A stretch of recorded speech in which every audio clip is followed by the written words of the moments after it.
नमस्कार दोस्तों, मैं advocate Vishnudhari Singh legal channel में आप सभी दर्शकों का स्वागत करता हूं।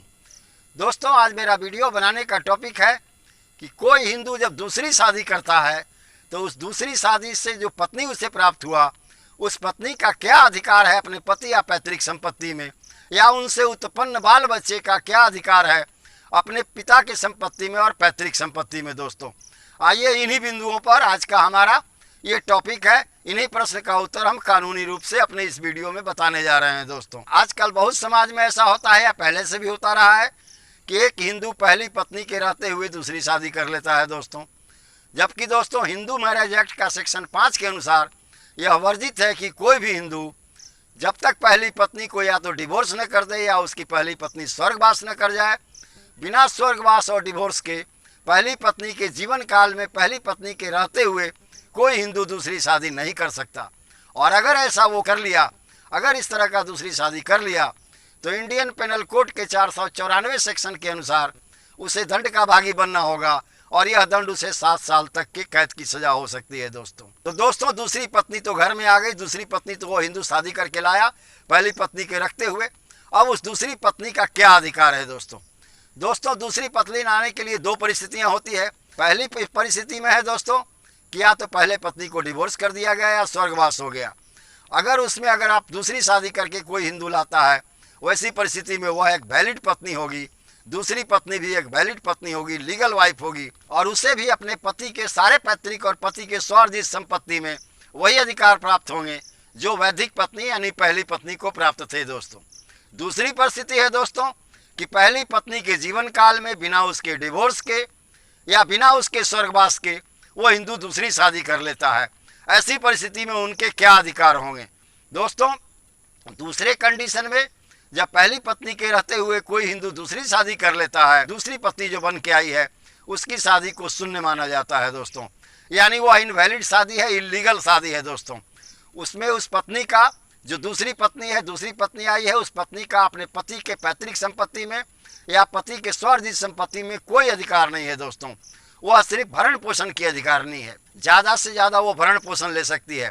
इस तरह के भरण पोषण का जजमेंट ऑनरेबल सुप्रीम कोर्ट ने अपने बहुत सारे मुकदमे में दे दिए हैं। बहुत सारे मुकदमे में ऑनरेबल सुप्रीम कोर्ट ने कहा कि जो दूसरी पत्नी है उसे भरण पोषण का अधिकार है, लेकिन दोस्तों उन्हें अपने पैतृक संपत्ति में या पति के पैतृक संपत्ति या पति के स्वार्जित संपत्ति में कोई उनका अधिकार नहीं है, एक वैधिक पत्नी की तरह, जिस तरह की पहली पत्नी को अधिकार प्राप्त था दोस्तों। अब दोस्तों, आप समझ गए होंगे कि दूसरी पत्नी का दोनों स्थिति में क्या अधिकार है।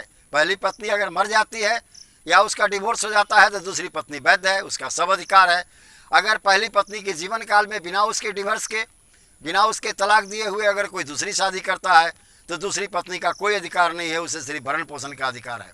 दोस्तों, अब आइए दूसरी पत्नी से उत्पन्न बाल बच्चों का अधिकार अपने पिता की संपत्ति में। दोस्तों, इसके लिए हमें हिंदू सक्सेशन एक्ट का सेक्शन 6 देखना पड़ता है दोस्तों। सेक्शन 6 के अनुसार कोई भी हिंदू का संतान, चाहे बेटा हो, बेटी हो, या विधवा पत्नी हो या माता पिता हो, ये लोग बराबर के हकदार होते हैं दोस्तों। यहाँ अगर दूसरी पत्नी से जो शादी किया, अगर दूसरी पत्नी से दैहिक संतान उत्पन्न लिया उस दूसरी पत्नी से, उसमें उसका सारा अधिकार है, सारा वैधिक अधिकार है। यानी दूसरी पत्नी से अपने द्वारा उत्पन्न संतान को अपने पिता के पैतृक संपत्ति में या पिता के संपत्ति में वही सारे अधिकार प्राप्त हैं जो एक वैधिक पुत्र के होते हैं दोस्तों, पहली पत्नी से औलाद को हुए दोस्तों। लेकिन इसमें एक रिस्ट्रिक्शन है कि वह दूसरी पत्नी से उत्पन्न जो भी औलाद हैं वो सिर्फ अपने पिता से ही अपने संपत्ति का मांग कर सकते हैं, परिवार के अन्य शामिलात संपत्तियों पर उनका कोई हक नहीं बनता दोस्तों। अब दूसरी स्थिति में वह जो दूसरी पत्नी आई है उसकी पहले कहीं शादी थी, अब उस शादी में उसे तलाक दे करके उस पति को, या पति मर गया तब वो दूसरी शादी की, लेकिन दोस्तों उसके साथ एक बच्चा है, छोटा सा लड़का है या लड़की है दोस्तों। अब उसका अपने नए पिता के यानी सौतेले बाप का, जिससे उसकी माँ ने दूसरी शादी की, उसके संपत्ति में उसका क्या अधिकार है दोस्तों? उस सौतेले पुत्र का या उस सौतेले पुत्री का जो कि दूसरी पत्नी से के पहले पति से उत्पन्न संतान है, उसका अपने सौतेले बाप के संपत्ति में कोई अधिकार नहीं होता, न पैतृक संपत्ति में और न दोस्तों स्वार्जित संपत्ति में। ज़्यादा से ज़्यादा वो 18 साल तक अपना मेंटेनेंस पा सकती है माँ के साथ रहकर, इससे ज़्यादा उनका कोई अधिकार, नए पिता यानी सौतेले पिता की संपत्ति में कोई अधिकार नहीं है दोस्तों।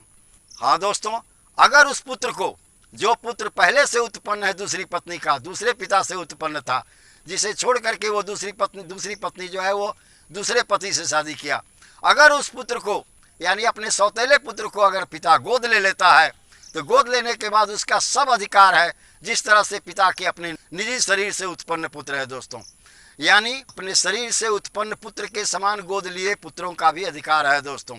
अगर गोद नहीं लिया तो उसका कोई अधिकार अपने पिता की संपत्ति में नहीं होता दोस्तों। धन्यवाद दोस्तों, यहीं पर मेरा वीडियो संपन्न हुआ। अगर आपको मेरा यह वीडियो पसंद आया तो आप इसे लाइक करें, सब्सक्राइब करें, अपने साथियों को शेयर करें, ताकि इस तरह की कहीं भी समस्या हो वो लोग वीडियो में बताए गए निर्देश के अनुसार कानूनी रूप से अपना समाधान न्यायालय में खोज सकते हैं। धन्यवाद दोस्तों।